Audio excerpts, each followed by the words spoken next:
తీరా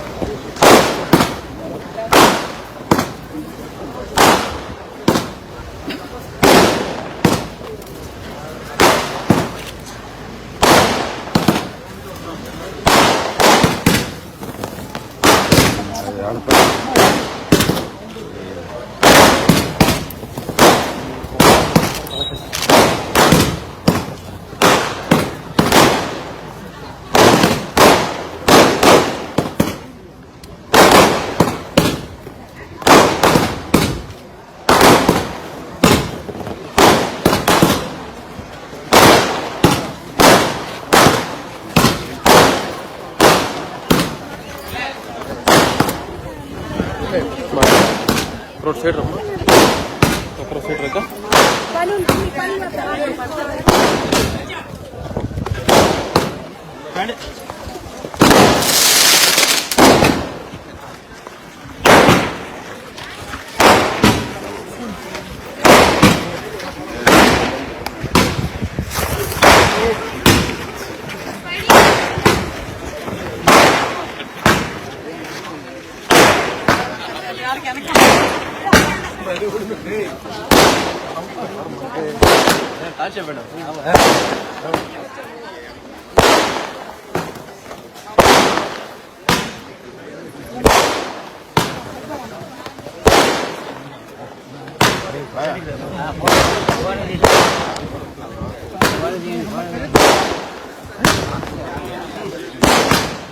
చూసావా వెనకరండి వీడియో వెనకరండి వెనకరండి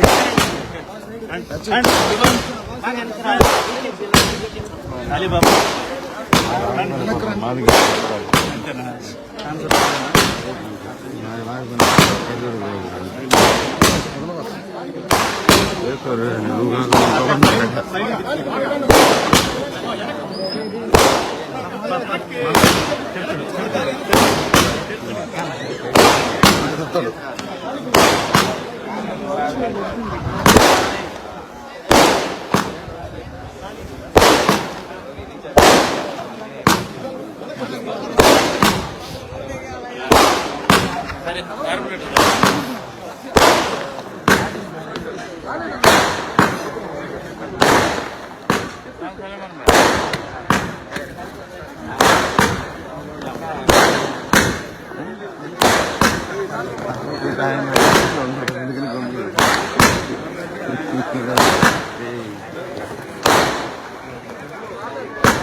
అదరతనా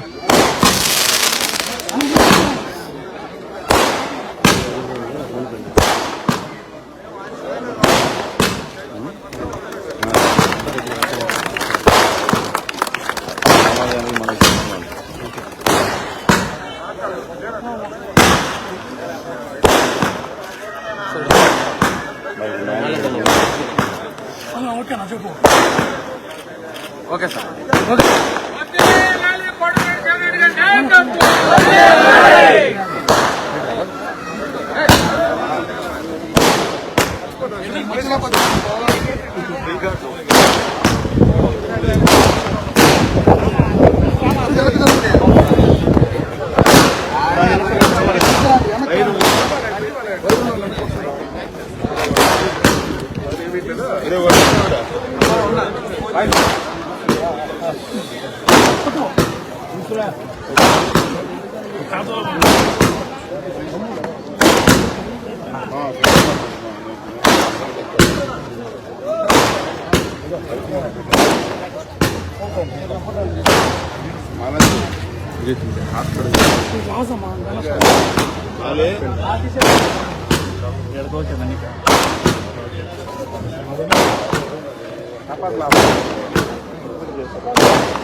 33వ డివిజన్లో 3 సిమెంట్ రోడ్లకి ఈరోజు శంకుస్థాపన.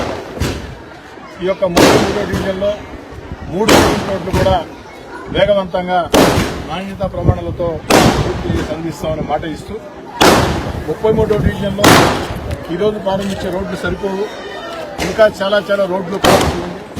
అదేవిధంగా కాలువ నిర్మాణం సాగాల్సి ఉంది. వీటన్నిటి కోసం రాబోయే రోజుల్లో వచ్చే 2 నెలల్లో ఒక్క 33వ డివిజన్ అభివృద్ధి పనుల కోసం రాబోయే 2 నెలల్లో ఒక్క 33వ డివిజన్ అభివృద్ధి పనుల కోసం ₹1 కోటి నిధులు విడుదల చేస్తున్నామని చెప్పిన మాట ఇస్తారు. ఈ యొక్క ప్రాంతంలో పేదవాళ్లు, సామాన్య కుటుంబాలు అత్యధికంగా నివసించే ప్రాంతం.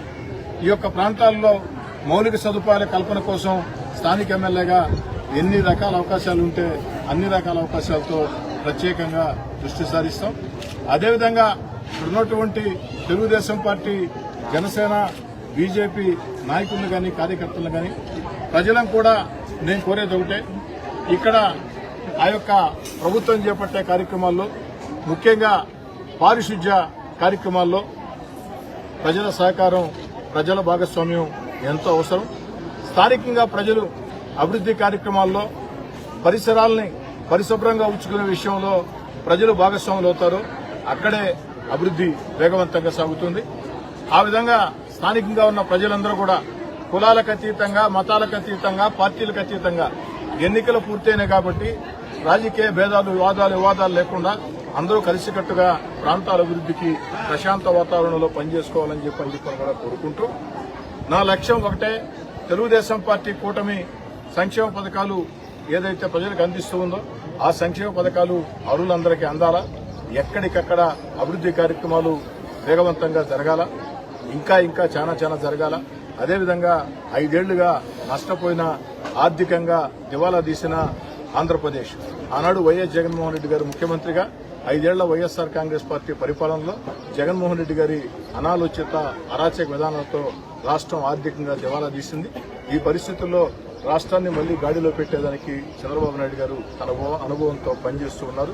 సంపద సృష్టించి ప్రజలకి అనేక కార్యక్రమాలు చేయాలని ఆలోచన చేస్తూ ఉన్నారు. ఇంత ఇబ్బందుల్లో కూడా ఒక్కొక్కటి సంక్షేమ కార్యక్రమాలు చేస్తూ ఉన్నారు, అభివృద్ధి కార్యక్రమాలు చేస్తూ ఉన్నారు. అదేవిధంగా ప్రపంచంలో ఉన్నటువంటి పెట్టుబడిదారులందరినీ కూడా ఆంధ్రప్రదేశ్కి ఆహ్వానించి వారికి కావాల్సినటువంటి అన్ని అవకాశాలు కల్పించి రాబోయే రోజుల్లో మన బిడ్డలకి లక్షలాది మందికి ఉద్యోగాలు వచ్చేదానికి కూడా చంద్రబాబు నాయుడు గారు సమగ్ర ప్రణాళిక రూపొందించి ఆ దిశగా ఒక క్రమ పద్ధతిలో ముందుకు సాగుతున్నారు. అదేవిధంగా నెల్లూరు రూరల్ నియోజకవర్గంలో కూడా వారి ఆలోచనల్ని, వారి ఆకాంక్షల్ని అనుగుణంగా పనిచేస్తామని చెప్పిన మాట ఇస్తూ, అంతిమంగా నాయకులు, కార్యకర్తలకి నేను మనవి చేసేది ఒకటే, నిరంతరం ప్రజల్లో ఉండండి, ప్రజల గుండెల్లో స్థానం సంపాదించండి, ప్రజలకి అందుబాటులో ఉండండి. ఎక్కడ ఏ చిన్న పొరపాటు జరిగినా ఎమ్మెల్యే కార్యాలయం దృష్టి తీసుకోవాలని కోరుకుంటూ ప్రజలకు కూడా పిలుపునిస్తూ ఉన్నాం. ఎక్కడైనా మీకు ఏ అవసరం ఉన్నా కూడా స్థానికంగా ఉన్న నాయకులను కానీ, లేదా డివిజన్ కార్పొరేటర్లు కానీ, లేదా నేరుగా ఎమ్మెల్యేగా నాకైనా కానీ మీరు ఫోన్ చేస్తే ఎల్లవేళలా 24/7 నిరంతరం ప్రజల మధ్యలో ఉండే ఎమ్మెల్యేగా ముందుకు సాగుతారని తెలియజేస్తారు.